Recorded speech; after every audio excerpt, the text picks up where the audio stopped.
So, Byro, what we've done is we've reinvented the manufacturing where consumers can control the manufacturing process through our augmented reality user interface.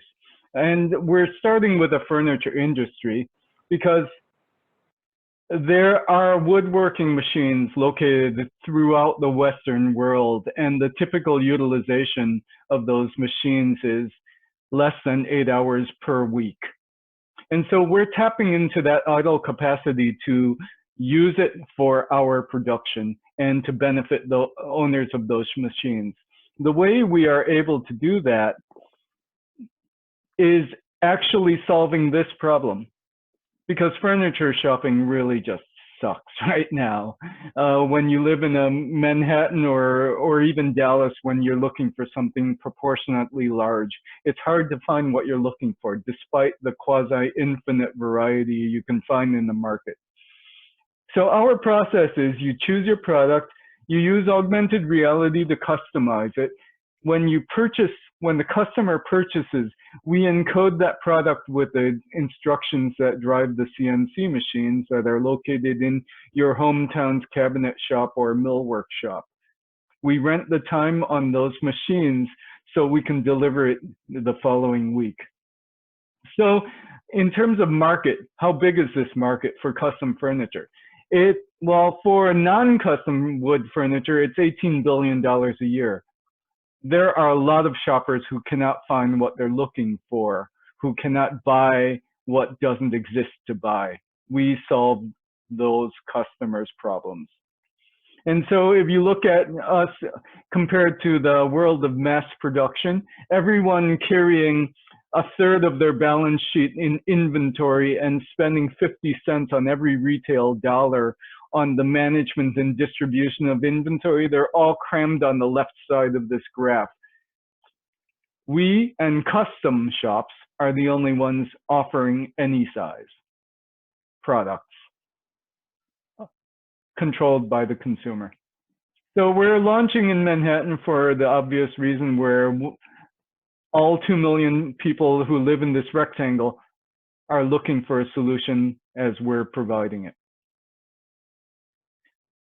So the way we scale is not by going head to head with existing customer players in the industry, but by allowing all the would-be buyers in the world eventually to buy custom easily and efficiently and inexpensively.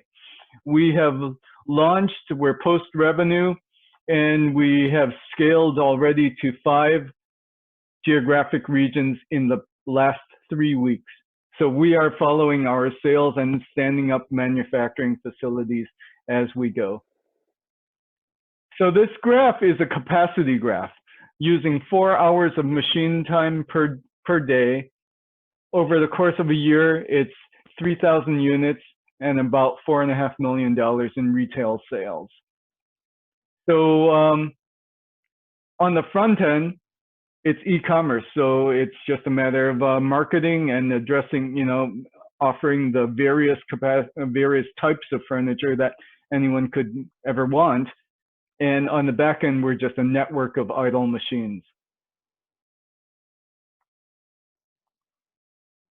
My background is operations and corporate finance, if you can't tell. So I've overseen companies from very small companies to very large companies. My co-founder, Kevin, he is currently leading a large team of engineers at GE. My other co-founder, he's been in woodworking for 40 years. He was last year's president of the Cabinet Makers Association. So we're tapping into his knowledge and his network. And we're recreating a vertical, and furniture is just the first vertical that we'll address. Thanks. I look forward to your questions. Thank you, Tina. And any questions? I actually have one. In terms of scaling up, I've noticed that you have a handful of designs right now. Mm-hmm. I'm sure as you grow, you'll increase those designs.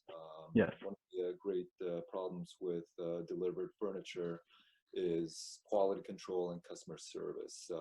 How do you guys plan to deal with that? Because on a West Elm to Restoration Hardware, since you make so many pieces of them, if a desk comes broken, it's expensive, but less expensive to replace and give customer service to that. With one-off bespoke pieces, I imagine the challenge is different. Or could you address something like that? Yeah, so yeah, we address quality because it's a super short supply chain. Okay, and the participants, the remaining participants, are all going to be ranked by the customer. So we produce a machine code, and so it's plug and play ready, accurate code to 1/1000th of an inch tolerance. The machine will do what it's done, assuming it's set up correctly. We hire the shops based on their quality culture because habits are stronger than rules. And if they are in the habit of producing high quality and in conjunction with a machine that does what it's told, we've eliminated 80 to 90% of the quality variance. We're buying the materials for those shops, so we eliminate a large chunk of variance also by specifying and buying the materials. And then the local delivery, we're not shipping it long distances. We're only doing the less than 1 hour transportation between the shop and the delivery location. And so that eliminates a lot of the risk also.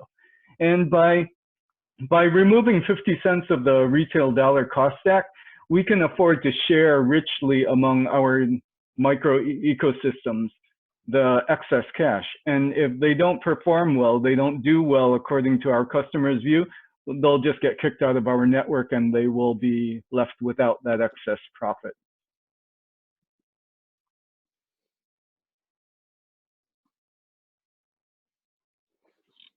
Okay, and we have one question from attendees. What is your marketing strategy? Yeah, so since we were endorsed by Google for their employee perks plan, we'll continue to leverage that.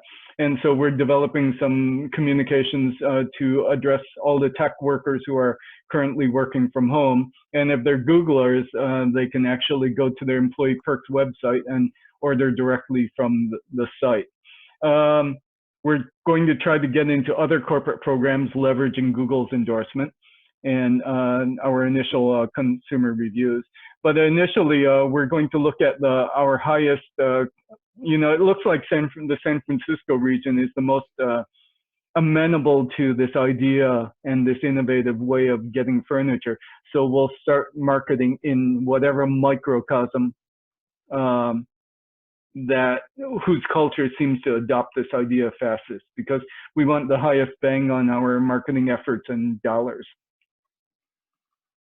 But eventually, we just grow geographically as sales come about. We onboard the past 4 facilities and regions. We've onboarded in a week, and we've been able to deliver.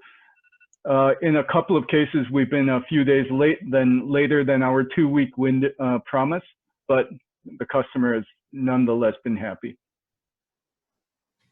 I'd be interested in understanding what the relative cost is of the custom furniture versus what someone could buy on Wayfair or West Elm. So is this really a luxury product, or is it something you actually are competing on basically quality and cost?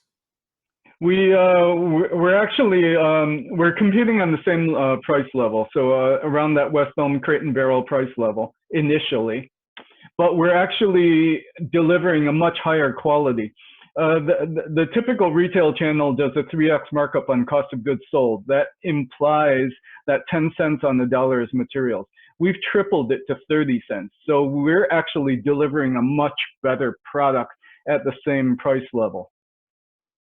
And as we are acquiring our manufacturing services at higher volumes, we'll be able to modulate our price and material quality to hit different segments in the price scale.